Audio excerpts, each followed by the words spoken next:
ইতিহাসের পাতায় এমন কিছু গল্প থাকে যা শুধু সময়ের পরীক্ষায় পাশ করে না, বরং প্রজন্ম থেকে প্রজন্মান্তরে আমাদের বিশ্বাস, সম্মান আর ধৈর্যের শিক্ষা দিয়ে যায়। চলুন আজ আমরা এমনই এক অসাধারণ কাহিনীর গভীরে ডুব দেই। ঠিক তাই, এই একটা লাইনের মধ্যেই যেন পুরো গল্পের আত্মাটা লুকিয়ে আছে। এটা আসলে শুধু একটা ঘটনা না, এটা মানব চরিত্রের এক গভীর পরীক্ষা, যেখানে ঈমানের শক্তিই শেষ পর্যন্ত জয়ী হয়। তো যে কোনো বড় গল্পেরই তো একটা শুরু থাকে, তাই না? এই গল্পের শুরুটা হয়েছিল এক অতুলনীয় সৌন্দর্য দিয়ে। কিন্তু মজার ব্যাপার হলো, সেই সৌন্দর্যই হয়ে দাঁড়ালো এক কঠিন পরীক্ষার কারণ। চলুন গল্পের প্রথম পর্বে ঢোকা যাক। গল্পের একদম কেন্দ্রে আছেন নবী ইউসুফ আলাইহিসসালাম। তার সৌন্দর্য আর চরিত্রের কথা যদি বলি, সেটা ছিল এক কথায় অতুলনীয়, একদম নিষ্কলুষ। আর অন্যদিকে ছিলেন মিশরের আজিজের স্ত্রী জুলেখা, যিনি ইউসুফ আলাইহিসসালামের রূপে গুণে পুরোপুরি মুগ্ধ ছিলেন। আর এই মুগ্ধতা থেকে একটা জটিল পরিস্থিতির জন্ম হয়। আর ঠিক এই জায়গাটা থেকেই গল্পের মূল সংঘাতটা শুরু হয়। জুলেখা তার নিজের মর্যাদা আর ক্ষমতার অপব্যবহার করে নবী ইউসুফকে একটা অনৈতিক প্রস্তাব দিয়ে বসেন, আর এটাই তার জন্য এক মারাত্মক পরীক্ষা হয়ে দাঁড়ায়। এখন আমরা গল্পের এমন একটা জায়গায় ঢুকছি যাকে বলে অগ্নি পরীক্ষা। এমন একটা মুহূর্ত যেখানে একটা মাত্র সিদ্ধান্তই ঠিক করে দেবে সম্মান আর অসম্মানের ভাগ্য। এটা ছিল বিশ্বাস আর প্রলোভনের এক মুখোমুখি লড়াই। ওয়াও, কি অসম্ভব শক্তিশালী একটা কথা, তাই না? এটা কিন্তু শুধু একটা না বলে দেওয়া নয়, এটা ছিল তার পুরো চরিত্রের একটা ঘোষণা। তিনি একদম পরিষ্কার করে দিয়েছিলেন যে যিনি তাকে আশ্রয় দিয়েছেন তার সাথে বিশ্বাসঘাতকতা করা অসম্ভব, কারণ তার মনে ছিল আল্লাহর ভয়।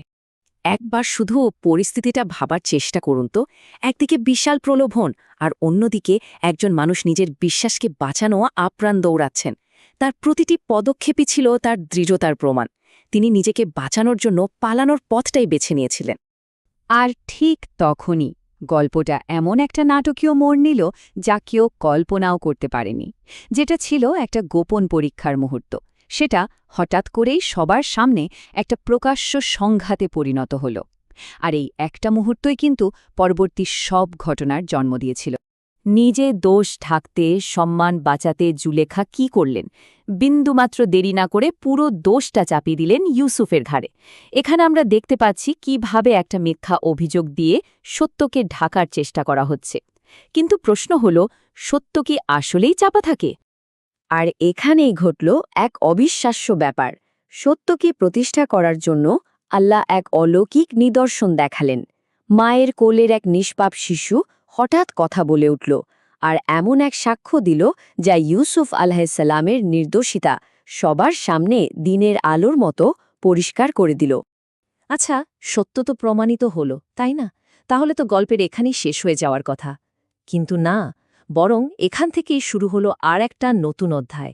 অবিচার থেকে সম্মানের দিকে এক দীর্ঘ যাত্রা, যেটা ছিল ধৈর্য আর পুরস্কারের এক অসাধারণ গল্প।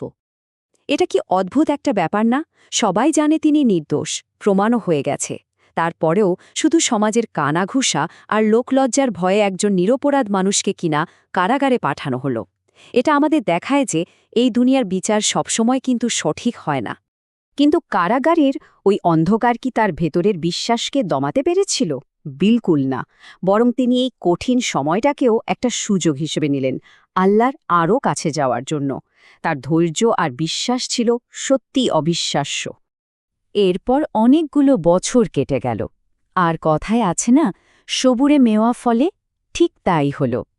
বহু বছর পর আল্লাহ শুধু ইউসুফ আলাইহিসসালামকেই কারাগার থেকে মুক্ত করে সর্বোচ্চ সম্মানের আসনে বসাননি, অন্যদিকে জুলেখাকেও কিন্তু ভুলের পর অনুতপ্ত হয়ে সঠিক পথে ফিরে আসার একটা সুযোগ করে দিলেন।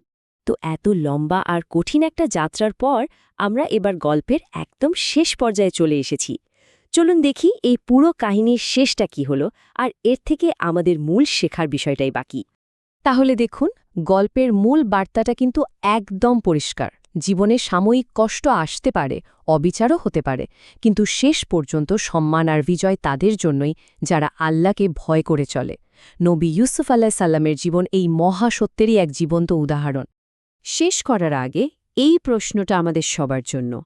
একদিকে ছিল পাপ করার সুযোগ, একটা ক্ষণিকের আনন্দ, আর অন্যদিকে ছিল চিরস্থায়ী সম্মান। নবী ইউসুফ আলাইসাল্লাম কোনটা বেছে নিয়েছিলেন? তার ওই একটা সিদ্ধান্তে কিন্তু তাকে ইতিহাসের পাতায় অমর করে রেখেছে। ব্যাপারটা আসলে অনেক গভীর, তাই না?